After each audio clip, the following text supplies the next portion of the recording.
himself by overdosing, or CUT. His may be diagnosed with depression and prescribed antidepressants, medications, and brief supportive psychotherapy. If the patient is suffering from a chemical depression, this regimen should improve his condition, and he should recover relatively quickly and completely. If, however, the destructive behaviors have been triggered by BPD, his will continue unabated by the treatment. Even if he is both depressed and borderline, a common combination, this approach will only partially treat the illness, and further problems will ensue. So this is where that whole medication doesn't fix everything. Medication treats depression. Is it going to treat the outburst of emotions you have?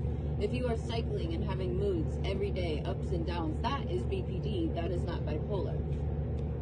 It's possible to have borderline personality and bipolar, but it's also possible to have been misdiagnosed bipolar and you actually have BPD. It's possible for me. I have ADHD and autism, and through that being not treated and ignored and further trauma throughout my life, I developed BPD. But at the root cause, I have autism. And you can grow out of BPD by going a long period of time where you're not meeting the markers to be diagnosed BPD anymore. It reminds me of cancer that goes in remission. And hopefully it doesn't come back, you know, and we don't know if it's going to come back, and circumstances could trigger it to come back.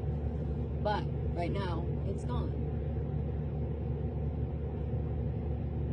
BPD is triggered by an event, a circumstance, and it's our responsibility as a person with BPD to learn how to handle our triggers better and to develop new coping skills.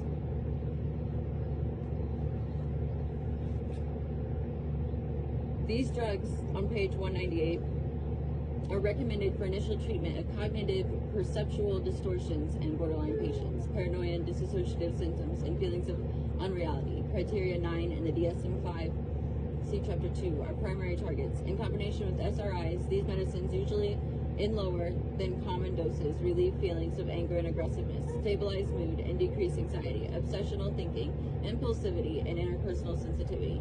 Early studies were done with older Sorry, I was just skimming, and I get over here, opiate antagonists. Naltrexone is used for people who are addicted to alcohol and or eating. It can help curb those cravings. They've also given naltrexone to those who are addicted to self-harm. I was given naltrexone as a teenager. It was